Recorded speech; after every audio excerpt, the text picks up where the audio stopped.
हा सत्संग संत रामपालजी महाराजांचा असून मराठी भाषिक भक्त समाजास सहज समजावे म्हणून हिंदी भाषेतून मराठी भाषेत रूपांतरित करण्यात आलेले आहे.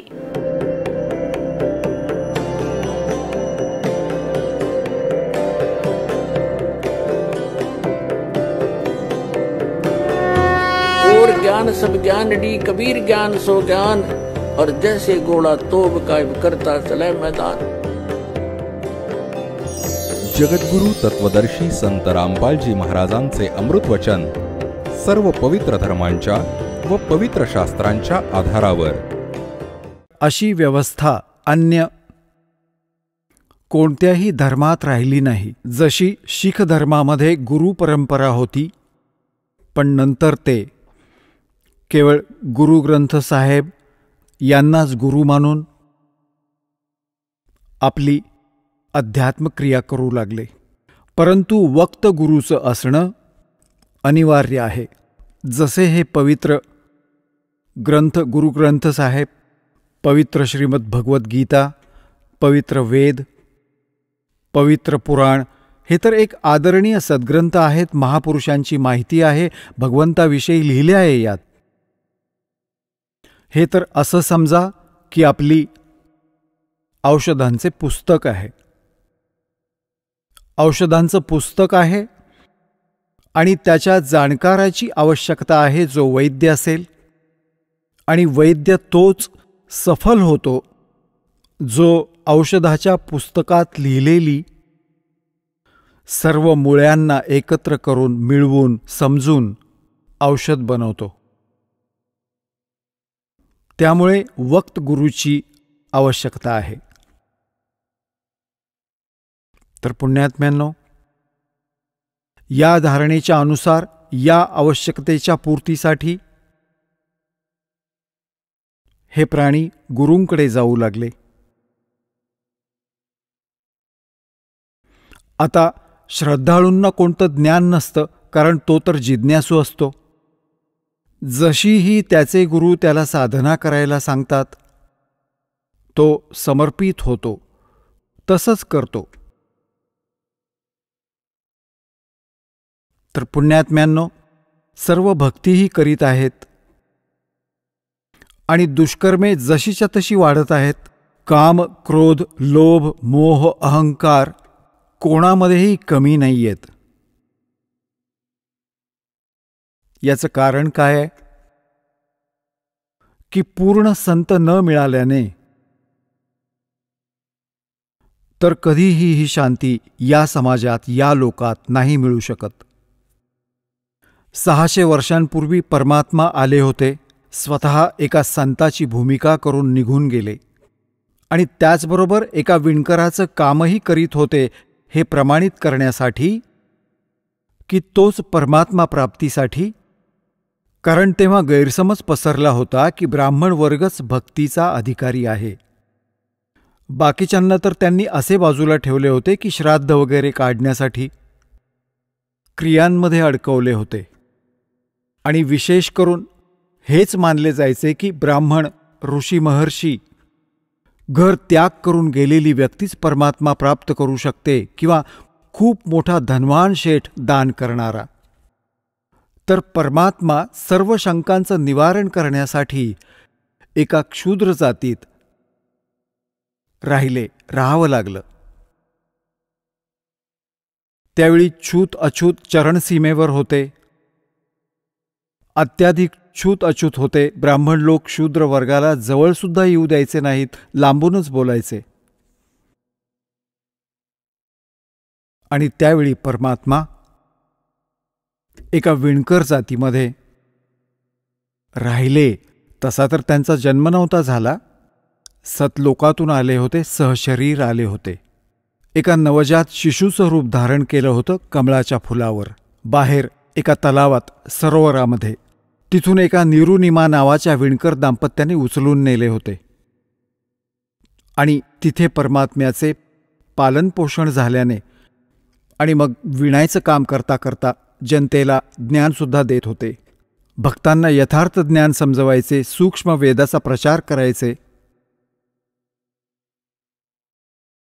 ते हेच आपल्याला सिद्ध करायला आले होते, एक उदाहरण द्यायला आले होते की परमात्मा प्राप्तीसाठी जात आणि धर्म आणि कर्म म्हणजे जसे कोणी जास्त मोठा शेठ म्हणजे धन अधिक किंवा कमी हे यासाठी काही महत्त्वाचं नव्हतं. गुरु पूर्ण असावा आणि शिष्य शूरवीर असावा.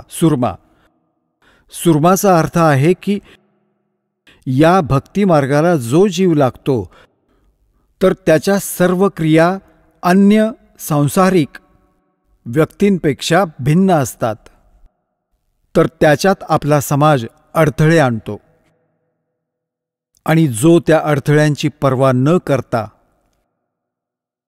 पुढे जातो या भक्तिमार्गावर तो शूरवीर असतो. कोण कोण होते शूरवीर? जे आपल्याला बरेच, ज्यांचे ज्ञान सुप्रसिद्ध आहे. ध्रुव होते शूरवीर, प्रल्हाद होते शूरवीर, आणि मीराबाई होत्या शूरवीर, आणि स्वयं परमात्मा ते तर मालक होतेच होते, ते तर शूरवीरांचे शूरवीर आणि सर्व भगवानांचे भगवान कबीर परमेश्वर होते. आणि आता वर्तमानात हा दास बघत आहे की माझ्या या परमात्म्याच्या ज्ञानाशी परिचित या दासाचे अनुयायी हे शूरवीर आहेत.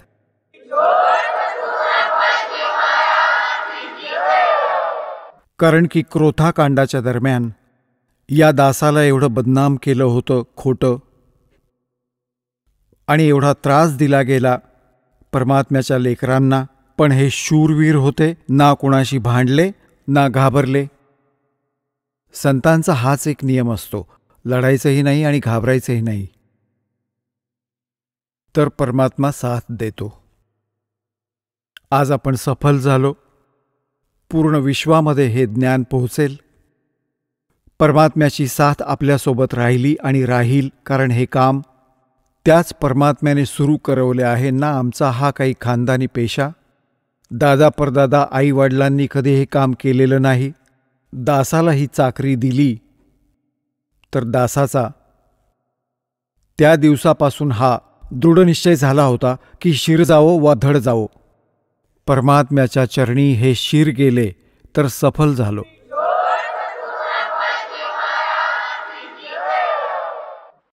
तर पुण्यात्म्यांनो, आपलं सौभाग्य आहे की काळाच्या दूतांनी परमात्म्याच्या या अनमोल धनाला पाताळात डांबलं होतं. म्हणजे असं समजा की कचऱ्याच्या ढिगात खूप खोल दाबून ठेवलं होतं. आता या दासावर कृपा झाली. कृपावंत कबीर भगवानांची साथ या दासाला आहे. तर आता या धनाची आपल्याशी ओळख होत आहे.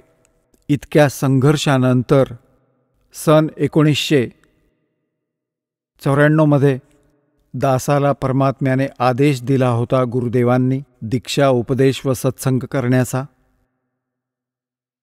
आणि आज सन 2012 उजाडलं. जवळजवळ 18 वर्ष झाली संघर्ष करत -0तून भक्तीला वर उभारलं आहे परमात्मा कबीरजींच्या दयेनं. बिलकुल नामोनिशाण नव्हतं, ना भक्तीचं ना देवाचं. परमात्म्यासाठी तर सगळेच तरसले होते. जसा हा दास प्रथम हनुमान पुजारी होता आणि मंगळवारचं व्रत ठेवायचा. सालासर एक मंदिर आहे हनुमानजींचं आणि त्यात एक विचित्र मूर्ती ठेवली आहे. हे भगवान, आता हसू येतं स्वतःच्या कर्मावर. काळीशी मूर्ती बनवली कुणीतरी, मग देखादेखी जाऊ लागले. तिथे धक्के खायचो आम्ही. बघा, काळाने असा जुलूम केलाय. तत्वज्ञानाचं तर नामोनिशाण मिटवलं आणि कोरी बकवास समाजात पसरवली या नकली गुरूंच्या द्वारे. तर पुण्यात्म्यांनो, ही कृपा झाली भगवानाची. कुठे तुम्ही बघता 4 विटा लावल्या आहेत, तिथेच कुत्रे मुततात, तिथेच बसतात आणि तिथे आपण डोकं टेकायला जातो. हात तुमची. तिथे जर पूर्ण दिवस रडून मेलात तरी कोणी विचारणार नाही की का रडतोयस या दगडासमोर. तर यामुळे वक्त गुरुची आवश्यकता असते आणि त्यांच्या ज्ञानाच्या आधारे भक्ती साधना केल्याने कल्याण होते. आता ही किती दुष्कर्मे वाढली, दारू, मांस, तंबाखूची, आणि याला विकास मानतो आपण. ही मोठी मोठी घरे असतील, कार असतील, आणि खोटी स्तुती करतात. आणि मग लग्नाच्या वेळी एक वेगळाच ड्रामा रचतात. पुण्यात्म्यांनो, हे भक्ती मार्गात नाही चालणार. ठीक आहे, संसार भक्ती नाही करत, त्यांनी काहीही करावं. ते तर या विद्यालयाचे ते विद्यार्थीच नाही आहेत. हे विद्यार्थ्यांसाठी लागू आहे की ना विडी ओढावी, ना तंबाखू खावी कोणत्याही प्रकारे, ना मांस खावे, आणि ना दारूचा उपयोग करावा, आणि नाही ड्रामेबाजी करावी, ना जन्मदिन मनवावा, ना असा विवाहासाठी वायफळ खर्च करावा. सिंपल विवाह करा बाळांनो, आणि भक्त बनून पहा किती आनंद मिळतो. बघा, लोकांनी दिखावा ड्रामा किती करावा याला अंत नाही. सुरुवात आपण पाहिली, कोणी 1100 रुपये दान कोणाला देतात, साऱ्या गावात चर्चा होते. मग 2100 दिले, परत फेल झाला. मग एकाने 5100 दिले, तो मग 21वाला फेल झाला. मग एकाने 11,000 दिले आपल्या मुलीला दानात, आणि एक मोटरसायकल दिली, मग एक कार दिली. तर हे एक वायफळ आहे बिनकामाचं. मुलांना परमात्म्याशी जोडावं, परमात्म्याचं नाव घेऊन, आणि हा राम नामाचा हुंडा मुलीला द्या, तो सदा साथ देईल. एक वेळा आपण देऊसुद्धा मुलीला, काय किती दिवस त्यातून ती गुजराण करू शकते. आणि मग गरीबा घरची मुलगी श्रीमंताच्या मुलीला बघून हिरमुसून जाते. तिला न जाणो किती दुःख होत असेल. तर अशा प्रकारच्या वायफळ गोष्टी आपल्याला समाजातून संपवाव्या लागतील. खास करून भक्त समाजाला तर यामध्ये अग्रेसर राहावेच लागेल. ह्या दासाच्या संघर्षात आपल्याला सहयोग द्यावा लागेल. हे पूर्ण चुकीचं आहे, भक्तिबाधक आहे. ज्याला 2-3 मुली होतात, झोप उडून जाते त्या आईवडिलांची, आणि मुलगी याच कारणामुळे आपल्यासाठी ओझं बनली. एक गायीसारखा आत्मा असतो मुलीचा. आम्ही खूप पाहिलंय. मुलगा आणि मुलगी भाकर खातायत. मातापितांपैकी कोणी म्हणतात मुलाला, एक ते काम कर, तसंही म्हणतात एक काम कर, हे म्हणतात बाळा तू का नाही करत. आणि मुलगी भाकर खात असेल तर खाणं सोडून तशीच उठून निघेल आणि ते काम करून येईल. आता आपण तिला ओझं का बनवलं? आपल्या ड्रामेबाजीमुळे, आपल्या वायफळ गोष्टींमुळे, हुंड्याच्या कारणाने. तर अशा प्रकारे प्रत्येक प्रकारच्या वाईट चालीरीती आपल्या समाजात घर करून आहेत. याबद्दलही आपण खूप गंभीरपणे विचार करून एक मर्यादा आखावी. हा उद्देश असा नाही की मी म्हटलं आणि तुम्ही सुरू केलं, नाही. हे नियम नका समजू, ही आवश्यकता समजा. या भक्ती मार्गात बाधक समजा या नियमांना तोडणं. तर अशा प्रकारे आपल्याला भक्ती आपली वाढवावी लागेल अजून. आता पुण्यात्म्यांनो, आपल्याला परमात्मा प्राप्तीसाठी जो काही आदेश असतो गुरुजींचा तो पाळलाच पाहिजे. कारण गुरुदेवांना माहीत असतं की ते मास्टर असतात या मार्गाचे. आणि विद्यार्थी, आणि जसा डॉक्टरकडे जातो रोगी, जर योग्य डॉक्टर असेल तर तो काटेकोरपणे सल्ला देईल आणि योग्य औषधं देईल तो, आणि ज्या काही मर्यादा म्हणजे पथ्य सांगेल तर त्या रोग्याला आजीवन करावं लागतं, तेव्हा तो सफल होतो रोग नष्ट करण्यात. तर आपल्याला जन्ममृत्यूचा दीर्घ रोग जडला आहे. याचा नाश ह्या दासाने सांगितलेल्या मार्गाने होईल. दास तोच मार्ग सांगेल जो परमात्म्याने स्वतः येऊन सांगितला होता. हा गॉड गिव्हन आहे, हा कुठला लोकवेद नाही आहे, कुठल्या साधारण व्यक्तीने सांगितलेलं ज्ञान नाही. आणि हेच प्रमाण आपल्या सद्ग्रंथांमध्ये आहे, ज्या सद्ग्रंथांना आपण शिरोधार्य मानत आलोय. तर मग भक्तीमध्ये उशीर नाही होणार, आपल्याला विश्वास ठेवायला वेळ लागतोय. आणि हा दास जी भक्ती सांगतोय ती योग्य आहे, श्रेष्ठ आहे, शास्त्र अनुकूल आहे. हे प्रमाणित करण्यासाठी की ही भक्ती योग्य आहे, आणि परमेश्वर परमपूज्य कबीरजी आहेत, जे विणकर रूपात धानक रूपात बनारसला आले होते. हे प्रमाणित करण्यासाठी आपल्याला ढीगभर पुरावे द्यावे लागतात आणि काही दिवसांनंतर मग गरज नाही पडणार या पुराव्यांची, कारण की आपण एक दुसऱ्याला सांगाल की हे असं असं आहे, मग हे एकदम सगळ्यांना स्वीकारार्ह होऊन जाईल. आत्तापर्यंत कोणी पाहिले नाही उघडून, ना वेद पाहिले ना गीता वाचली तर होती पण समजली नाही. गीताजीत काय लिहिलं आहे, पुराणांमध्ये काय लिहिलं आहे वाचत होतो पण समजत नव्हतो. आता आपण समजायला लागलो आहोत आणि अजून खूप पाहू आणि मग दृढ होऊन म्हणू की खरंच कबीर इज गॉड, कबीर परमात्मा आहेत आणि हीच भक्ती योग्य आहे, हाच मंत्र श्रेष्ठ आहे, बाकी सगळं बकवास आहे. तर मग आपल्याकडून ऐकून अन्य व्यक्ती देखील या गोष्टींवर विचार करतील आणि कोणी प्रमाणित करू इच्छित असतील तर सद्ग्रंथ आपल्या जवळ आहेत, आपण स्वतःसुद्धा विश्वास दृढ कराल. तर अशा प्रकारे या पूर्ण विश्वात मालकांचा आदेश आहे, त्यांची निर्धारित वेळ आहे की आता या सगळ्या काळात पूर्ण विश्वात एकच भगवान असतील, एकच ज्ञान असेल आणि भक्तिविधी त्या भगवानाची एक आहेच, वेगळी होऊच शकत नाही. जसं आंब्याच्या झाडाचं रोप लावण्यासाठी आंब्याच्याच बीजाचा उपयोग करावा लागेल, दुसरं कुठलं आंब्याचं बीज होऊच शकत नाही. तर परमात्मा प्राप्तीसाठी जो मंत्र आहे त्याच्या व्यतिरिक्त दुसरी कुठली साधनाच नाही. बाकी तर बाभळीची बीजे वेगळी आहेत, अन्य साधना ज्या सिद्धी प्राप्त करण्यासाठी आहेत ती वेगळी गोष्ट आहे, त्याची आपल्याला गरज नाही. तर पुण्यात्म्यांनो, सर्वात आधी आपल्याला गुरुची आवश्यकता असते. गुरु बिन माला फेरते, गुरु बिन देते दान, गुरु बिन दोनों निष्फल हैं, चाहे पूछो वेद पुराण.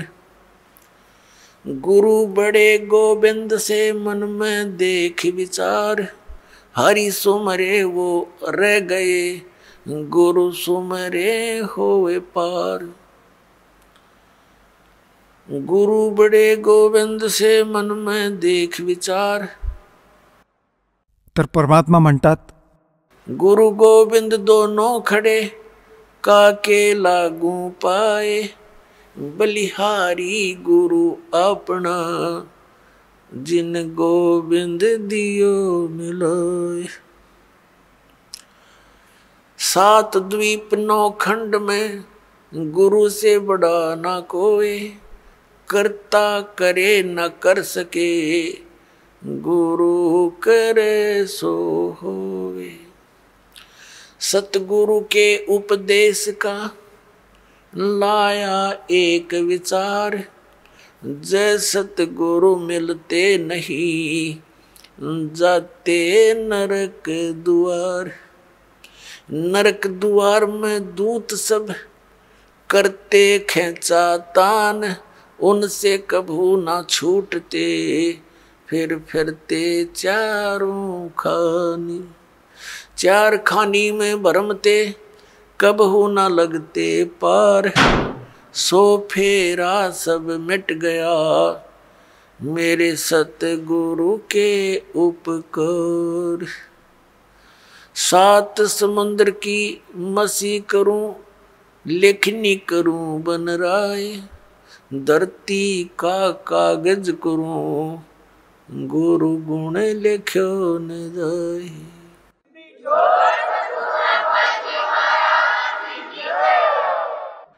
गुरु गोविंद कर जानियो, रहियो शब्द समाए, मिले जब दंडवत बंदगी, नहीं पल पल ध्यान लगावे. गुरु मानुष कर जानते, ते नर कहिए अंध, ओवे दुखी संसार में, आग काल के फंदे. गुरु को मानुष जो गिने, और करे चरणामृत को पान, ते नर नरक में जाएंगे, युग युग होवे समान. पुण्यात्म्यांनो, परमात्म्याने गुरुजींच्या वर गुरूंचा महिमा आणि गुरूंचं महत्त्व किती गहिऱ्या शब्दात समजावण्याचा प्रयत्न केलाय. आता पुण्यात्म्यांनो, परमात्मा म्हणतात, कबीर हरी जय रूठ जा, गुरु की शरण में जावे. कहें कबीर गुरु रूठ गए, तो हर ना करे सहाय. आता काय सांगतात? के सतगुरु के उपदेश का लाया एक विचार. जय सतगुरु मिलते नहीं, हम जाते नरक द्वार. पुण्यात्म्यांनो, आपण महावीर जैनजींचा इतिहास खूप वेळा पाहिला आहे, दासाने दाखवला आहे. ते पुण्यात्मा भक्तीसाठी घरही त्यागलं, आपल्या आजोबांकडून उपदेश घेतला, ऋषभदेवजींकडून, त्या मारीचजींनी, आणि तोच आत्मा पुढे जाऊन महावीर जैन झाला. महावीर जैन यांच्या रूपात जन्मण्यापूर्वी त्या आत्म्याने 80 लाख वेळा तर देवपद प्राप्त केलं, देवता बनले, आणि बाकी 60 करोड वेळा गाढवाच्या योनीत, 30 करोड वेळा कुत्रा, 20 करोड वेळा मांजर, 10 माहिती नाही किती वेळा हत्ती, नपुसक, शिकारी होते. तर जोपर्यंत सद्गुरू प्राप्त नाही होत, हा प्राणी साधना करत असूनही दुःखी राहतो. तर म्हणून परमात्मा सांगतात की सद्गुरूंच्या उपदेशाचे, पृथ्वीवर सद्गुरू एकच असतात एकावेळी, अनेक नसतात. जसे परमात्मा स्वतः आले होते कबीरजी, ते एकटेच, पण ते तर परमात्माही होते आणि सद्गुरूही होते. ते तर सर्वे सर्वा होते. आणि त्यावेळी 64 लाख शिष्य होते मालकांचे. पुण्यात्म्यांनो, विचार करण्यासारख्या गोष्टी आहेत, कारण की आपण लालच्या महिमाशी परिचित नव्हतो. लालबद्दल ऐकत जरूर होतो की ते बहुमूल्य असतात, परंतु ओळख नव्हती. आपण भगवानाला सर्व सुखदायी, संकटांचे निवारण करणारा मानतो, म्हणूनच त्याच्या शोधार्थ आपण जागोजागी भटकत होतो. परंतु आपण त्या लालला ओळखू नाही शकलो. त्या स्वार्थी लोकांनी कवडीला लाल सांगून आपल्याकडे सोपवलं. आपण त्या कवड्यांना लाल समजून गाठोडी बांधून फिरत होतो. आता दासाला समजलं, पारख झाली. लाल आणि लालडी यांची पारख करण्याची बुद्धी दिली भगवंताने, आणि तेच या दासाने तुमच्याबरोबर केले. आपल्यालाही लालला ओळखण्या योग्य ज्ञान दिले. तर पूर्वी आपण साधना नीट न करून किती कष्ट सोसले. त्या परमात्म्याने स्वतःच येऊन हे ज्ञान दिले, स्वतःची ओळख स्वतःच करून दिली. तर काय सांगतात की, तर भक्ती करत असताना देखील त्या महापुरुषाची काय दुर्दशा झाली, कारण की त्यांना सद्गुरू नाही मिळाले. 600 वर्षांपूर्वी परमात्मा स्वतः आले, 64 लाख शिष्य होते त्यांचे, आणि एकटे सद्गुरू होते, एकटेच नाम देत होते. आणि पुण्यात्म्यांनो, तेव्हा ना कुठला मीडिया होता, ना कोणी पुस्तकांचं लेखन करून कुठे पाठवू शकत होते. आदरणीय धरमदास साहेबजींनी कबीर साहेबांची वाणी लिपिबद्ध करून ठेवली होती, परंतु ती सतत एवढी हाताने लिहायला तर 10 वर्ष तर लागतील त्याला. तर असंही आजकाल जसं परमात्म्याने दया केली आहे, अक्षरज्ञान दिलं, पेपर दिला, त्यावर पुस्तकात परमात्म्याचा महिमा लिहून आम्ही तुम्हाला पाठवला पुस्तकांच्या रूपात. मग ही इलेक्ट्रॉनिक सिस्टीम परमात्म्याने दिली, सीडीची ही बनवून दिली, चिप दिली गेली, परमात्म्याने दिलेली ही गॉड गिव्हन इन्स्ट्रुमेंट्स आहेत. हे मनुष्याच्या स्तरावर बनवलेले नाही आहेत, हे विसरा तुम्ही. हा मनुष्य 4 युगांमध्ये हाच होता. एका गाडीला 6 खेचरं जोडून रथ बनवून खेचत फरफटत न्यायचे. ही AC कार बनवली, विमानं बनवली, आणि ही इंटरनेट बनवली. हे परमात्म्याने दिलेले आहे हे. आणि या काळाने याचा दुरुपयोग सुरू केला, यात चित्रपट पाहू लागले, नाचू गाऊ लागले, समाज बिघडवून ठेवला. पण आता सुधरेल. इथे कोणताही पदार्थ असतो त्यात गुण आणि अवगुण दोन्ही असतात. परंतु आपण अवगुणांना त्यागून गुण ग्रहण करू, आपल्याला ज्ञान मिळेल. तर मतितार्थ असा आहे की 64 लाख शिष्य असणं त्यावेळी एका धानकाचे, विणकराचे, हा काही लहान मुलांचा खेळ नाहीये. ज्याला आपण एक शूद्र म्हणायचो, एक कवी म्हणून सीमित करून ठेवलं होतं, फायनली बंद करून टाकली होती त्यांची फाईल. आता ती फाईल पुन्हा उघडली आहे त्या भगवानाची. ते परमात्मा आहेत, आपले पिता आहेत.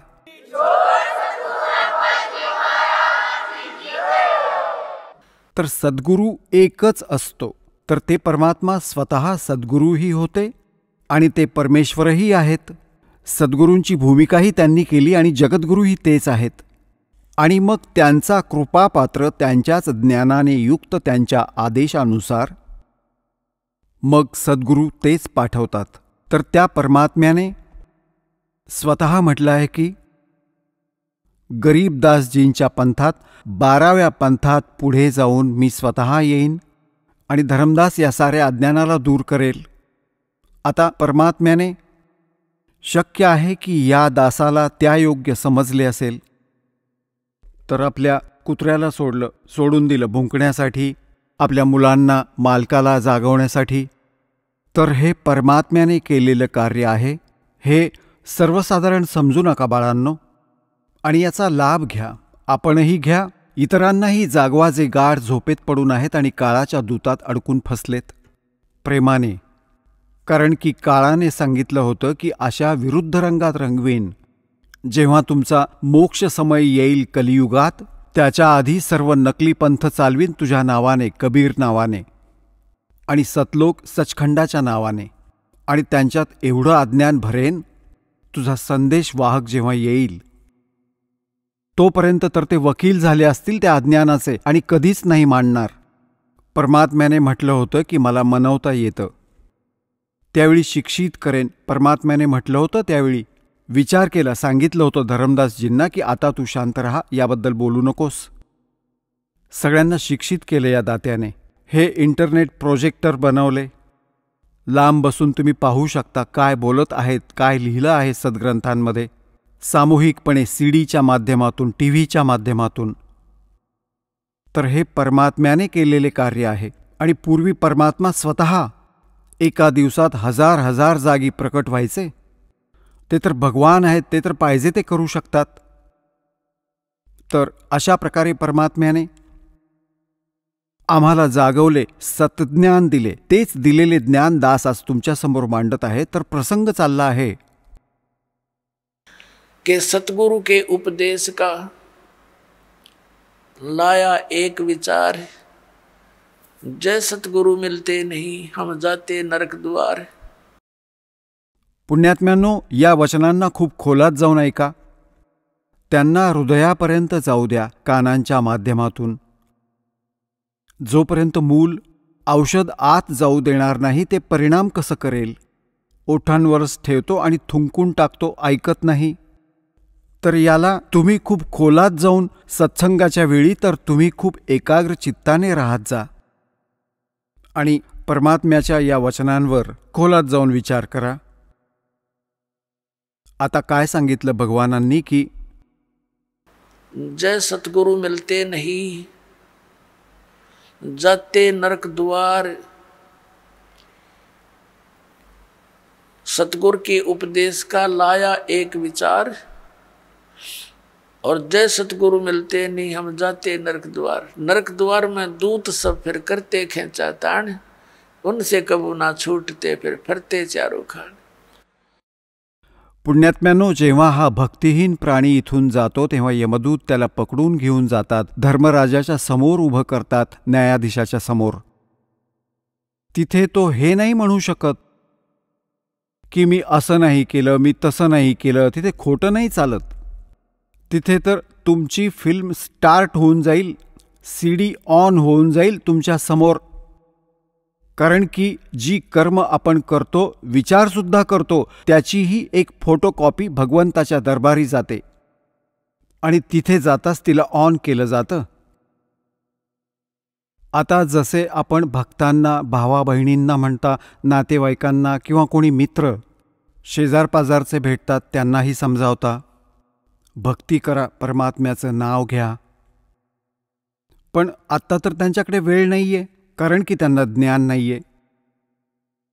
तर जेव्हा तो तिथे दरबारात उभा राहील तर तो एक क्षणच लावेल भगवंतासमोर.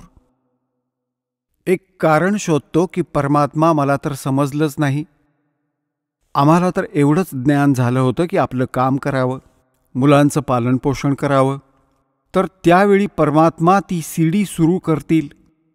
कोणी भक्त त्याला म्हणत असेल की चला जाऊया सत्संगाला, आणि तो वायफळ बोलत असेल, नकार देत असेल, 100 कारणं सांगत असेल, तेव्हा तो परमात्मा म्हणेल की बघ, या भक्ताने, या बहिणीने, या मुलीने तुला काय म्हटले होते, आणि तू खोटं बोलतोस की मला समजलंच नाही.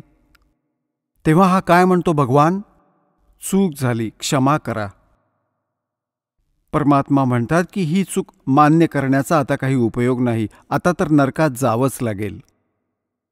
आणि परत कधी तुला मानव शरीर मिळालं तर तेव्हा ट्राय कर. तर पुण्यात्म्यांनो, या धर्मराजाच्या दरबारात जो प्राणी जातो त्याच्यानंतर याला नरकात टाकलं जातं. आणि तिथे तर लाखोंच्या संख्येने, हजारोंच्या संख्येने पशूंप्रमाणे चारी बाजूंनी यमाचे दूत, असं समजा, हातांमध्ये भाले. कारण ते शरीर असं असतं, त्यात पीडा खूप असते आणि त्यात मरत नाही प्राणी, पीडा खूप होते. तर त्यात सरळ भाले खूप असतात, डोळ्यांमध्ये मारतात, घुसवतात ते सरळ, आणि जेवढ्या हाताला येतील तेवढ्या काठ्यांचे फटके मारतात आणि त्यांना जबरदस्तीने नरकात ढकलून देतात. धक्के मारून मारून ते उठले तर परत काठ्या मारतात, आणि जसं पशूंना कोंडवाड्यात डांबतात असं डांबून मारलं जातं. तर इथे काय सांगतात पुण्यात्म्यांनो, आपण भक्तीपासून खूप दूर राहिलात, अध्यात्मज्ञान आसपाससुद्धा नाही राहिलं, आपल्याला भीतीच नाही राहिली या गोष्टी. या गोष्टींना आपण चित्रविचित्र मानतो. या अज्ञानी लोकांचं ज्ञान ऐकून ऐकून, अज्ञानींचं, की भगवान कोठे, नरक कोठेच नाहीये, हाच स्वर्ग आहे, हाच नरक आहे. अरे एवढे मोठे मोठे ग्रंथ लिहिलेत महापुरुषांनी, ते डोळ्यांनी बघून तुम्हाला सांगतोय. त्यांना आपण आपल्या विचारांमुळे खोटं कसं ठरवायचं ते तर करतच आलो आहोत आपण, पण आपण म्हणालो म्हणून सत्य पुसलं नाही जात. तर परमात्मा म्हणतात की नरक द्वार में जेव्हा नरकात पाठवले जाल, दूत सब और करते खेचा ताण, दे दांडू, मार काठी, आत ढकलून देतात. नरक द्वार में दूत सब करते खेचा ताण, और उनसे कभी ना छूटता, फिर फिरता चारों खान. तिथे नरकात त्रास सहन करत मग या 4 खाणांमध्ये 84 लाख प्रकारच्या या पशुपक्ष्यांच्या, सर्व जीवांच्या, या प्राण्यांच्या शरीरात जो त्रास सहन करावा लागतो. आता परमात्मा सांगतात, नरक द्वार में दूत सब करते खेचा ताण, उनसे कबू ना छूटता, फिर फिरता चारों खान. 4 खाणात भटकणारा, और कबू न लगता पार, सो फेरा सब मिट गया मेरे सतगुरु के उपकार. आता सद्गुरूचे उपकार, जसे गरीबदासजींनी म्हटले आहे की जा सतगुरु की मैं बलिहारी, जो जन्म मरण मिटाही. जो जन्म आणि मृत्यूच्या या दीर्घ आजाराचा नाश करेल, म्हणतात अशा सद्गुरूवर मी जीव ओवाळून टाकतो. तर जन्म मरणाच्या रोगाचा नाश कबीर परमेश्वरच करू शकतात. आणि कबीर परमेश्वरजी ज्या आपल्या आत्म्याला, दासाला इथे पाठवतात स्वतःचं सामर्थ्य देऊन, किंवा त्याच्या करवी परमात्माच करवून घेतो. अन्य नाही कोणत्या भगवानाच्या भक्तीने हा जन्म मरणाचा रोग नाश होऊ शकतो. जर आपण श्रीराम, श्रीकृष्ण अर्थात विष्णूजी यांची पूजा करून इच्छिले की आपल्या जन्ममरणाचा रोग संपावा, तर हेच नाशवान यांचा स्वतःचाच जन्ममृत्यू होतो. तसंच शंकरजींचाही जन्ममृत्यू होतो, ब्रह्माजींचा जन्ममृत्यू होतो. यांचा पिता आहे क्षरपुरुष, ज्याला काळरूपी ब्रह्म देखील म्हणतात, जो गीता सांगत आहे श्रीकृष्णजींमध्ये प्रवेश करून. तो स्वयं स्वीकार करतो गीतेच्या अध्याय नंबर 4 श्लोक नंबर 5 आणि 9 मध्ये, अध्याय नंबर 2 च्या श्लोक नंबर 12 मध्ये. गीतेच्या अध्याय नंबर 10च्या श्लोक नंबर 2 हा म्हणतो, अर्जुना, तुझे माझे खूप जन्म झाले आहेत, तू नाही जाणत, मी जाणतो. यावरून सिद्ध आहे की या ब्रह्मची पूजा करणाराही जन्ममरणाच्या रोगापासून नाही वाचू शकत. आणि ब्रह्मची साधना ब्रह्म पुजारी गुरूंकडूनच घ्यावी लागते. त्या गुरूला शरण गेल्यावर जन्ममृत्यूचा रोग नाही संपू शकत. आणि जोपर्यंत जन्ममृत्यूचा रोग नाही संपत, शांती नाही मिळू शकत. गीता ज्ञानदाता 8व्या अध्यायाच्या 3ऱ्या श्लोकात म्हणतात की अर्जुना, तो परमक्षर ब्रह्म आहे. अर्जुनाने 8व्या अध्यायाच्या प्रथम श्लोकात विचारलं की हे भगवंत, आपण जे गीताजीच्या 7व्या अध्यायाच्या 29व्या श्लोकाच्या ज्या तत्ब्रह्मच्या विषयात म्हटले आहे की ते जाणल्यानंतर प्राणी केवळ इथून जरा मरणाच्या फेऱ्यातून सुटण्याचा प्रयत्न करतो. जरा म्हणजे वृद्धत्व, वृद्धावस्थेतील कष्ट, आणि मरण म्हणजे मृत्यूपासून वाचण्याचा, सुटण्याचा प्रयत्न करतो. तो संसाराच्या कोणत्याही गोष्टीत रस ठेवत नाही. तर 8व्या अध्यायाच्या प्रथम श्लोकात विचारले की किम तद्ब्रह्म. गीता ज्ञानदात्याने 8व्या अध्यायाच्या 3ऱ्या श्लोकात म्हटलंय की तो परमक्षर ब्रह्म आहे. मग 8व्या अध्यायाच्या 5व्या आणि 7व्या श्लोकात तर स्वतःबद्दल सांगितले आहे गीता ज्ञानदाता की अर्जुन, तू माझ्यात मताप्रमाणे राहा, माझ्यावर आश्रित हो, माझी भक्ती कर आणि युद्धही कर, तर मलाच प्राप्त होशील. तर याने स्वतःची भक्ती करण्यास सांगितले आहे, म्हणजे मला प्राप्त करशील. शांती नाही होऊ शकत, युद्ध तर करावंच लागेल. 8व्या अध्यायाच्या 8, 9, 10 म्हटलं आहे की परमक्षर ब्रह्मची साधना करणारा प्राणी त्याच्याकडे जातो. 15व्या अध्यायाच्या 1 पासून 4 पर्यंत म्हटलं आहे की तत्वदर्शी संताची ओळख सांगितली आहे. आणि त्यानंतर तो तत्वदर्शी संत मिळेल, सद्गुरू मिळेल, आणि मग परमेश्वराच्या त्या परमपदाचा शोध घेतला पाहिजे, जिथे गेल्यानंतर साधक परतून कधीच परत या संसारात येत नाहीत. 18व्या अध्यायाच्या 62व्या आणि 66व्या श्लोकात म्हटलंय की अर्जुन, तू सर्व भावाने त्या परमेश्वराला शरण जा, त्या परमक्षर ब्रह्मला शरण जा.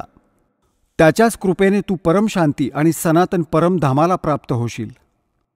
आणि असंच 18व्या अध्यायाच्या 66व्या श्लोकात म्हटलं आहे की सर्व धर्मां परित्यज्यम माम. माझ्या स्तराची जी साधना आहे, जशी 8व्या अध्यायाच्या 13व्या श्लोकात. गीता ज्ञानदाता म्हणतो की ओम इति एकाक्षरम ब्रह्मव्याहरण माम अनुस्मरण य प्रयाती त्यजन देहम स याती परमाम गतीम. मज ब्रह्मचा एक ओम मंत्र आहे. आणि ओममुळे मिळणारी जी परमगती आहे तिला तोच प्राप्त करू शकतो जो अंतिम श्वासापर्यंत ओमचाच जप करत शरीर त्यागून जातो. तर त्याला कोणती गती मिळते? ब्रह्मलोक प्राप्ती होते, कारण ब्रह्मचा मंत्र ओम आहे. 8व्या अध्यायाच्या 16व्या श्लोकात गीताजीत म्हटलं आहे की अर्जुना, हा ब्रह्मलोक सर्व पुनरावर्तीमध्ये आहे. तिथे गेलेले प्राणी परत जन्ममरणाच्या फेऱ्यात अडकतात. आणि त्या परमक्षर ब्रह्मच्या भक्तीसाठी 17व्या अध्यायाच्या 23व्या श्लोकात गीताजीमध्ये म्हटलं आहे की ओम तत्सत इति निर्देश ब्रह्मणे त्रिविधः स्मृतः ब्राह्मणः तेन वेदाच यज्ञाच विहितः पुरा. सच्चिदानंद घनब्रह्मला प्राप्त करण्यासाठी 3 मंत्रांचा निर्देश आहे. ओम तत्सत. ओम हा ब्रह्मचा आहे, तत् हा अक्षर पुरुषाचा आहे. गीताजीच्या अध्याय नंबर 15च्या 16 आणि 17 3 पुरुष आहेत. एक क्षरपुरुष, एक अक्षर पुरुष, एक परमक्षर पुरुष. जो परमक्षर पुरुष आहे तो सर्वश्रेष्ठ आहे आणि तोच वास्तविक अविनाशी आहे. अन्य क्षरपुरुष आणि अक्षर पुरुष यांना नाशवंत सांगितले आहे. त्यांच्या लोकात जेवढे प्राणी आहेत तेही नाशवंत आहेत. तर त्यांच्या भक्तीने तर मोक्ष मिळूच नाही शकत. आता श्रीमद भगवत गीता अध्याय नंबर 17च्या श्लोक नंबर 23 ओम तर ब्रह्मचा जप आहे क्षरपुरुषाचा, आणि तत् हा सांकेतिक आहे अक्षर पुरुषाचा, आणि जो सत शब्द आहे तो पण सांकेतिक आहे. याला सार नाम देखील म्हणतात, याला आदी नाम देखील म्हणतात. तो आहे परमक्षर ब्रह्मचा. तर या 3ही अक्षरांच्या मजदुरीने, या 3ही मंत्रांच्या साधनेने आपण भगवान प्राप्त करू शकतो. तो मोक्ष स्थळ प्राप्त करू शकतो, ते सुख प्राप्त करू शकतो, ज्याबद्दल वर्णन केले गेले आहे. आता जसा आपण हँडपंप लावून घेतो, तर हँडपंपसाठी आपण हँडल मारतो. तर हा खटका आणि हँडपंप हे आपले उपास्य नाही आहेत, परंतु या कृतीशिवाय ती उपास्य वस्तू नाही मिळू शकत, वांछित वस्तू नाही मिळू शकत, पाणी नाही मिळू शकत. तर ही पूजा नाही करत आहोत आपण. आपण तर ते साधन मिळवलं आहे ज्यातून ते पाणी मिळेल. तर हा जो मंत्र आहे ओमचा आणि दुसरे 2 सांकेतिक आहेत, ही काही आपण पूजा नाही करत आहोत. आपण आपल्याला इच्छित गोष्ट मिळवण्यासाठी ते साधन मिळवले आहे. ही साधना आहे. तर ही साधना आहे त्या परमअक्षर ब्रह्मच्या प्राप्तीसाठी. जसा सतनामाचा 2 अक्षराचा मंत्र आहे, एक ओम आणि एक तत्. जसे आदरणीय नानक साहेबांची जन्मसाखी मध्ये आत समुद्राच्या साखीत, हे प्रमाण आहे त्या 2 अक्षरी मंत्रांचं. दास आता बोलून नाही सांगणार. तर या दोन्ही मंत्रांचा जप केला जातो श्वास उच्छ्वासाने. जसं आपल्याला पाणी काढायचं आहे, पाणी, तर त्यासाठी हँडपंप लावणार. तर आधी कुदळ मारणार, माती बाहेर फेकणार, कुदळ मारणार, माती बाहेर काढून मग बाहेर काढणार आणि पाईप खाली सोडून देऊ. हे काम आहे समजा सतनामाचं. 2 अक्षरांचा उच्चार होईल श्वास उच्छ्वासाने. आता हे सतनाम या उच्चाराने आपलं काम केलं, पाण्यापर्यंत पोचवलं, पण बाहेर पाणी नाही प्राप्त झालं. त्यासाठी अजून एक आयटम लावावा लागतो, हँडपंप वरती, मशीन म्हणतात त्याला. आणि मग त्याची पूजा करायची आहे. त्यालाही असंच हलवायचं आहे, प्रॅक्टिस करायची आहे, तेव्हा मग ते पाणी येतं. तर असंही केवळ सतनाम प्राप्तीनेही मोक्ष नाही. सारनाम नाही मिळालं, ते पाणी नाही मिळत ना. सारनाम समजा ते हँडपंपचं वरचं मशीन आहे. तर ही मशीन त्याच वेळी लावली तर यश देईल जेव्हा तो पाईप पूर्ण पाण्यापर्यंत पोचलेला असेल. मध्येच जर कोणी म्हटलं हँडपंप लावा, मशीन फिट करा, तर मिस्त्री ते कधीच करणार नाही. तर हा दास तुम्हाला ही सर्व व्यवस्था सांगतो आहे. तर आपण करायची आहे, मजुरी करायची आहे. आणि जेव्हा सारनामाची वेळ येईल, आपला पाईप पोचलेला असेल, पाणी असेल आसपास, तर हँडपंप म्हणजे सारनाम आपल्याला दिलं जाईल.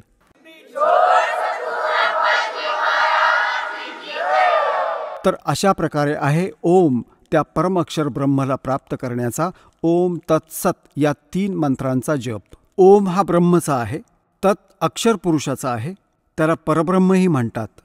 आणि सत हा परमअक्षर ब्रह्मचा आहे, याला पारब्रह्मही म्हणतात. पारब्रह्म, एक परब्रह्म, एक पारब्रह्म. ब्रह्म तर हा क्षरपुरुष आहे, हा काळ भगवान, 21 ब्रह्मांडांचा स्वामी. अक्षरपुरुष याला परब्रह्म म्हणतात, ब्रह्मच्या पुढचा भगवान.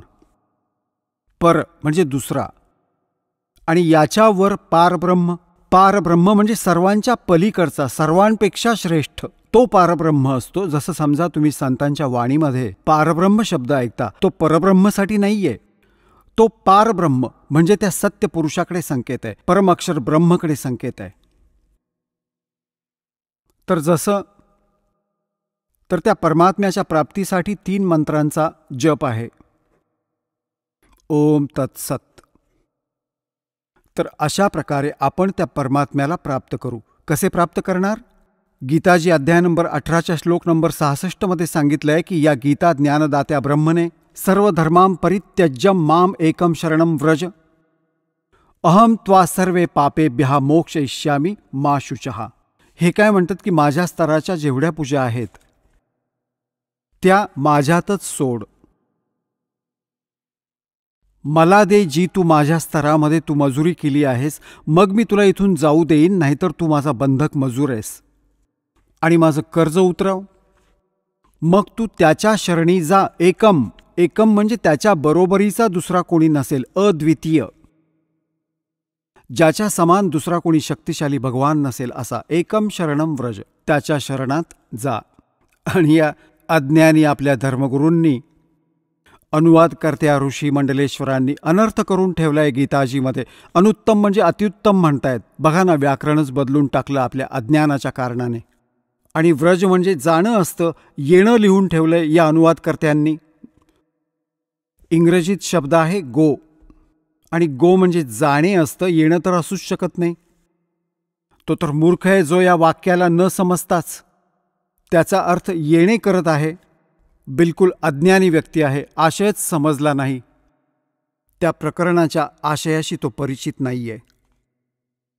आता हे गीताजीच्या अध्याय नंबर 2च्या श्लोक नंबर 7 मध्ये अर्जुन स्वतः स्वीकारतोय की मी आपल्या शरणी आहे, आपण माझे गुरु आहात आणि माझी बुद्धी काम नाही करत, मला निर्णायक ज्ञान द्या, मी आपल्या शरण आहे. आता इथे परत म्हणतोय की मला शरण ये, तो तर म्हणतोय की मी आधीच तुला शरण आलोय. सर्व धर्माच्या कर्मांना माझ्यात सोडून मला शरण ये, म्हणजे बुद्धी बघा यांची. यांनी खूप ठिकाणी असे अनर्थ करून ठेवले. यांना समजलं नाही.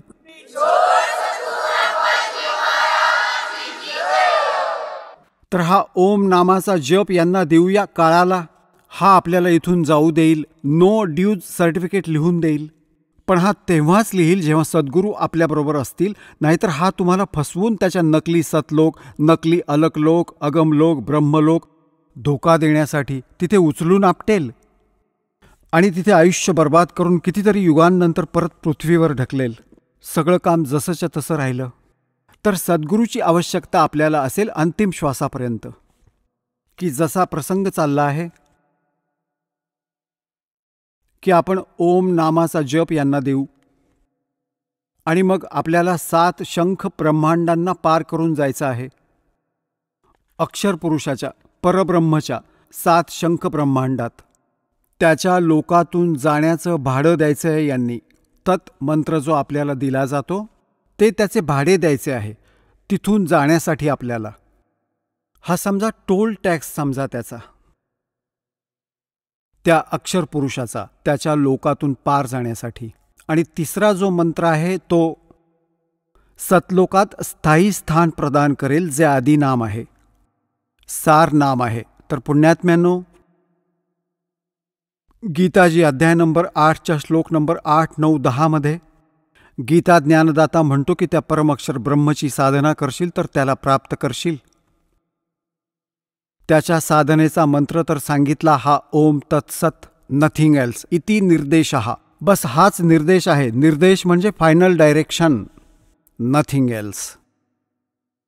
आणि गीताजीत ना हरे राम हरे कृष्ण, ना ओम नमः शिवाय, ओम भगवते वासुदेवाय नमः, हे अशा प्रकारचे कोणतेच मंत्र नाहीयेत. जे श्रीमद भगवत गीतेत वे ऑफ वर्शिप नाहीये, पूजेचा मार्ग नाहीये. त्याला जो करतो तो शास्त्रविधी सोडून मनमानी आचरण करतो आहे. आता प्रसंग येतो पुण्यात्म्यांनो, जे शास्त्रविधी त्यागून मनमानी आचरण करतात त्यांना ना सुख मिळतं ना त्यांची गती होते. सांगा, आणि ना त्यांचं कोणतं कार्य पूर्ण होतं.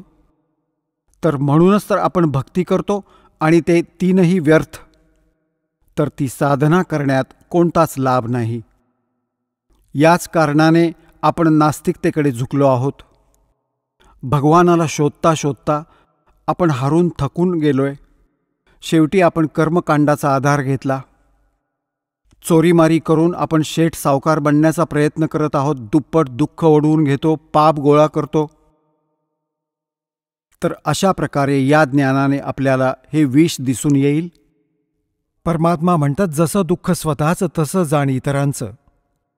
पुण्यात्म्यांनो, तुम्ही एखाद्या ऑफिसात जाता, दयाहीन प्राणी असतात. त्यांना दुःख दिसत नाही की कुठून आला असेल हा माणूस, तहानलेला भुकेला असेल.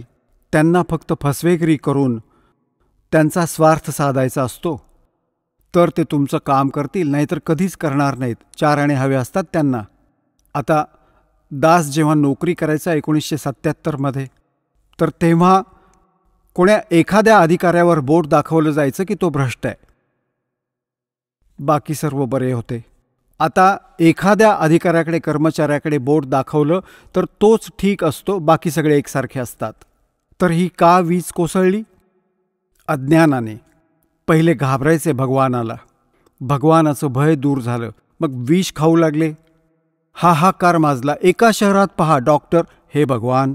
जगभरातील वैद्य, डॉक्टरांची दुकानं उघडली. मेडिकलमध्ये जाऊन पहा की त्यात खचाखच भरलेले आहे. तिकडे पाप गोळा करतात, इकडे भोगतात पडल्या पडल्या. इथे परमात्मा म्हणतात जीवित जग में ज्योती पड़े फिर जम तोड़े छाती. हा जीव इथे बर्बाद होईल. पुढे यमाचे दूत तुमच्यावर अत्याचार करतील ते वेगळेच. मग त्या विषयाला कोण खाणार जेव्हा ज्ञान होईल? तर याला कारण काय झालं? कारण की आपण भगवंताच्या विधानाशी अपरिचित होऊन पाप करत आहोत. आता लहान लहान मुलांना दास पाहतो, खूप आनंद होतो. तो म्हणतो की मी अशी विडी उचलून दिली चुकून, रडतो की माझं नाव खराब झालं. तर पुण्यात्म्यांनो, असा समाज तयार होईल तर मुलं वाईटपणा करतील.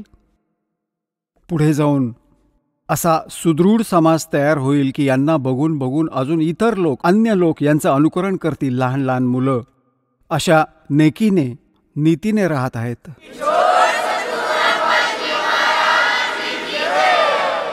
चला आता आपण त्या श्रद्धाळूंचे अनुभव जाणून घेऊयात ज्यांनी जगद्गुरु तत्वदर्शी संत रामपालजी महाराजांकडून नामदीक्षा प्राप्त केलेली आहे, तसेच त्यांच्याद्वारे सांगितलेल्या भक्ती मार्गावर चालत आहेत. नमस्कार सतसाहेब. आपलं नाव? रामेश्वर अच्युतराव यादव. आपण कुठून आलात? राहणार लालवाडी, तालुका अंबड, जिल्हा जालना, महाराष्ट्र. आपला व्यवसाय काय आहे? माझा पारंपरिक पद्धतीनं शेती करणे हा माझा व्यवसाय आहे. संत रामपालजी महाराजांची गुरुदीक्षा आपण कधी घेतली? संत रामपालजी महाराज यांची गुरुदीक्षा मी 2013 घेतली. संत रामपालजी महाराजांची गुरुदीक्षा घेण्याअगोदर आपण व आपला परिवार कोणती सद्भक्ती किंवा साधना करत होतात? संत रामपालजी महाराज यांची गुरुदीक्षा घेण्याच्या अगोदर मी व माझा परिवार पहिल्यापासून वारकरी संप्रदाय याच्यामध्ये भक्तिमार्ग करायचो. कीर्तन वगैरे ऐकणे, पारंपरिक सण साजरे करणे, नवरात्र, गणपती बसवणे आणि एक भागवत सप्ताह म्हणून वर्षातून व्हायचा तो 7 दिवस ऐकणे आणि कीर्तन वर्षातून 1 ते 2 वेळेस सप्ताह गावामध्ये वेगवेगळ्या मंदिरात राहायचा. मारुती मंदिर, एक मठ राहायचा, त्याच्यात असल्यामुळं प्रत्येक वेळेस कीर्तन ऐकायचो आणि त्या पद्धतीनं मग आपलं वारकरी संप्रदायाचं गीता वाचन करायचं, ज्ञानेश्वरी पारायण करायचं, अशा पद्धतीनं भक्तिमार्ग करायचं. जसं तुम्ही सांगत आहात की तुम्ही वारकरी पंथात होतात, तर आपलं इष्टदैवत किंवा परमेश्वर, ज्या परमेश्वराची तुम्ही भक्ती करत होतात ती इष्टदेवता कोण होती? आमची कुलदैवत तुळजाभवानी हे होते आणि इष्टदैवत शिवशंकर, महादेव असं आमचं बचपनापासून पारंपरिक पद्धतीने घरामध्ये सांगितलं जायचं आणि त्या पद्धतीनं मग मारुतीची भक्ती, पंढरपूरला जाणे आणि सोमवार धरणे, एकादशी करणे, चतुर्थी हे उपास वगैरे करणे, अशा पद्धतीनं भक्तिमार्ग करायचे. सर, जसं तुम्ही सांगत आहात की तुम्ही वारकरी पंथाशी निगडीत होतात, जोडलेले होतात, त्यांची सद्भक्ती तुम्ही करत होतात, त्याचप्रमाणे महादेवाच्या मंदिरात जाणे, महादेवाला तुम्ही इष्ट मानत होतात, त्यांची पण भक्ती करत होतात.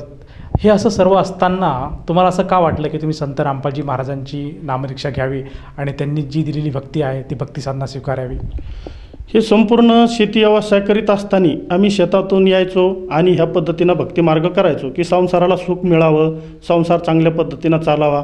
पण काय व्हायचं, ही संपूर्ण भक्ती करून आम्हाला काय व्हायचं की संसारात तर सुख काही लाभत नसल्यासारखं वाटायचं, कुठला काही लाभ व्हायचा नाही, नैसर्गिक आपत्ती व्हायची शेतीमध्ये आणि त्याच्यात ही जे भक्तिमार्ग करीत असते काहीच कळत नसं. भक्ती म्हणजे काय आणि तुमचं समजा इतकं धार्मिक करून बिन कुठला लाभ वगैरे तर नाहीच व्हायचा, पण कीर्तनामध्ये सांगायचे किंवा सद्गुरू करा, नामस्मरण करा आणि सद्गुरू करून नामस्मरण करून मुक्तीचा मार्ग, मुक्ती मिळेल. पण आम्हाला मुक्ती म्हणजे काय कळत नसं, सद्गुरू म्हणजे काय हे संपूर्ण काही कळत नसं. नुसतं वेळ जायचा, टाईम जायचा, रात्रीला जागरण व्हायचं आणि कुठलंही काही कळत नसल्यामुळं एक मग ज्ञानेश्वरी मी रात्रीला 12-1ला घेऊन बसायचो, 10 वाजता कोण्याही टायमाला किंवा आता तरी कळन, मग कुठलंच काही कळत नसं. अशा पद्धतीनं खूप त्रास व्हायचा आणि असं वाटायचं आपलं कुठला तरी भक्तिमार्ग चुकतो, आपल्याला इतकी भक्ती करून बी कुठला देव काही भेटत नाही किंवा आपल्या बऱ्यावर नाही असं वाटायचं. जसं तुम्ही सांगत आहात की तुम्ही जी अगोदर भक्ती साधना करत होतात ती तुम्हाला समाधानकारक नव्हती आणि तुम्ही जी भक्ती साधना तुम्ही ज्या शोधात होतात ती भक्ती साधना तुम्हाला मिळत नव्हती. असं असताना तुम्हाला संत रामपालजी महाराजांची भक्ती साधण्याबद्दल कोणी कल्पना दिली आणि तुम्ही ती भक्ती साधना कशी घेतली? तर मग अशा पद्धतीनं जसं शेतीतून यायचं, भक्ती सगळं करायचं, मग असं जीवनाला असं खूप असं परेशानी वाटायची. पण मग आम्ही टी व्हीला रोज संध्याकाळी घरी आलं की बातम्या वगैरे पाहायचा, एखादी मालिका पाहायची. हे पाहत असताना एक वेळेस टी व्हीला संत रामपालजी महाराज यांचा 2012ला एक कार्यक्रम यायचा, मी तो पाहायला लागलो. तर असं वाटलं का रे हे महाराज काय सांगतात, असं गीताला समजून सांगता. पण ते मी 1 महिनाभर पाहिलंच नाही. म्हणलं जाऊ दे, काही पण सांगतात महाराज म्हणून वाटत नसतं ते. काहून तर आज महाराज म्हणजे कसं आहे, आज असं वाटतं हिंदू धर्माच्या लोकांना की एक दाढी वाढवली, भव्य कपडे घातले की महाराज समजायचं. आणि संत रामपालजी महाराजचा साधा पोशाख होता, त्याच्यामुळं मी म्हणलं हा काय सांगतात हे कोण आहे. पण नंतर मग ते हळूहळू मी 1 महिन्यानंतर म्हणलं एक वेळेस पाहूच, ते पाहिल्यावर असं कळलं की मला थोडी गीता समजायला लागली. मग असं करता करता मी एक वर्ष त्याचा अभ्यास केला किंवा हे काय सांगतात संत, आणि मग ती गीता समजायला लागली. मग मी बरेचसे ग्रंथ आणले, भगवद्गीता आणली आणि कुराण आणलं, बायबल आणलं आणि सगळ्याची त्याच्याबरोबर जुळणी केली. तर एकदम शास्त्रानुसार ज्ञान होतं ते, आणि संपूर्ण शास्त्रानुसार ज्ञान सांगितल्यामुळं मला संपूर्ण असं समजायला लागलं की अरे ही तर भक्ती वेगळीच आहे. आणि आपल्याला कीर्तनात वगैरे सांगितलं संतांनी की नाम घ्या, नाम घ्या, फक्त नामच घ्यायचं सांगितलं, पण नाम कोणतं घ्या हे काही सांगितलेलं नाही. आणि मग हे जर कोण सांगत असेल ते संत रामपालजी महाराज हे सांगतात. हे असं त्या 2 वर्ष अभ्यास केल्यावर लक्षात आलं. आणि मग मी काय केलं की डायरेक्ट आपण नामदीक्षा घ्यायला जायला पाहिजे. मग हे संपूर्ण अभ्यास करून आम्ही हरियाणाला गेलो आणि 2013ला संत रामपालजी महाराज यांच्या आश्रमात जाऊन 2 दिवस राहून 3ऱ्या दिवशी नामदीक्षा घेतली. जसं तुम्ही सांगत आहात की तुम्ही संत रामपालजी महाराजांची नामदीक्षा घेतली, तर ही नामदीक्षा घेतल्यानंतर आपल्याला व आपल्या परिवाराला काय काय लाभ प्राप्त झालेत? नंतर नामदीक्षा घेतल्यावरती काय संपूर्ण ज्ञान कळलं. आणि संपूर्ण ज्ञान कळल्यामुळं जसं पहिले जसं वारकरी संप्रदायात असल्यामुळं जसं ज्ञान न कळाल्यामुळं जसं एक भय निर्माण झालेलं होतं. जसं नारळ जर कधी मारुतीला नाही फोडलं तर असं वाटायचं की आपण काहीतरी पाप केलं, काहीतरी धोका होईन, आपल्या घराची नुकसान होईल असं वाटायचं. आपण जर कुठला उपास जर एकादशी धरली आणि अचानक बिस्किट खाण्यात आलं तर असं वाटायचं की आपण कुठलं तरी पाप झालं, कुठलं तरी आपण चूक केली. पण जेव्हा आपल्याला संपूर्ण ज्ञान कळलं, संत रामपालजी महाराजांनी गीतेनुसार संपूर्ण जे ज्ञान सांगितलं ते संपूर्ण गीता कळली. आणि ज्ञान कळाल्यामुळं भय निघून गेलं, आणि भय निघून गेल्यामुळं एकदम सुखी आणि समाधानी वाटत आहे. संत रामपालजी महाराज यांची नामदीक्षा घेतल्यामुळं मी जे शेती उद्योग जो करत असताना त्यांनी जी नामदीक्षा दिली, ज्यांनी जे नाम दिलं, मी प्रत्येक वेळेस काही काम करताना जसं चाड्यावर पेरणी करताना जसं शेतकरी पेरणी करतो, तर मी मूठ सोडताना पहिलं संत रामपालजी महाराज जे दिलेलं नाम आहे त्या नामाचा जप करतो आणि संत रामपालजी महाराज सद्गुरू यांचं नाम घेतो. तर माझ्या उत्पन्नात इतके भरघोस उत्पन्नाची वाढ झाली तर ते सांगतासुद्धा येत नाही की साध्या पद्धतीनं जरी शेती करायला गेलो तर खूपच अशी एक प्रकारचं उत्पन्नात एक ताकद आणि शक्ती आली त्या जमिनीमध्ये. सर, जसं तुम्ही सांगत आहात की संत रामपालजी महाराजांच्या नामदीक्षेमुळे आपल्याला जो शेती व्यवसाय जो होता तो त्या व्यवसायामध्ये लाभ झाला आणि आपल्याला भरघोस असं पीक प्राप्त होत आहेत. या अनुषंगाने आपण इतर समाज बांधवाला काय संदेश देऊ इच्छिता? आज असं सत्य ज्ञान देणारा संत कोणीच नाही, फक्त संत रामपालजी महाराजच आहे. आणि त्यांच्या ज्ञानामुळं संपूर्ण भगवद्गीता कळती, ज्ञानेश्वरी कळती, गाथा कळतो, नसता काही कळत नाही. फक्त गीता म्हणून एकच नाव कळतं आणि ज्ञानेश्वरी म्हणून एवढा शब्द कळतो. पण संत रामपालजी महाराज यांची दीक्षा घेतल्यामुळं संपूर्ण हिंदू धर्माचा वारकरी संप्रदायाचं ज्ञान कळतं आणि कसं वागावं, कसं राहावं आणि आपल्याला मुक्ती कशी मिळेल हे संपूर्ण नाम घेतल्यावरच कळतं. त्याच्यामुळं लवकरात लवकर संपूर्ण जनतेने सद्गुरू रामपालजी महाराज यांचं नामदीक्षा घेऊन लवकर आपल्या स्वतःचं कल्याण करून घ्यावे. सर, जर कोणा व्यक्तीला संत रामपालजी महाराजांची नामदीक्षा घ्यायची असेल तर ती व्यक्ती नामदीक्षा कशी घेऊ शकेल? तर टी व्हीला एक खाली पट्टी येते, त्याच्यात नंबर असेल, त्या नंबरला फोन करायचा आणि नामदीक्षेचे प्रत्येक ठिकाणी प्रत्येक जिल्ह्यात व्यवस्था आहे. नामदीक्षा घेतल्यावर 1 रुपयाही ह्या भक्तिमार्गात घेतल्या जात नाही. धन्यवाद. सत्साहेब.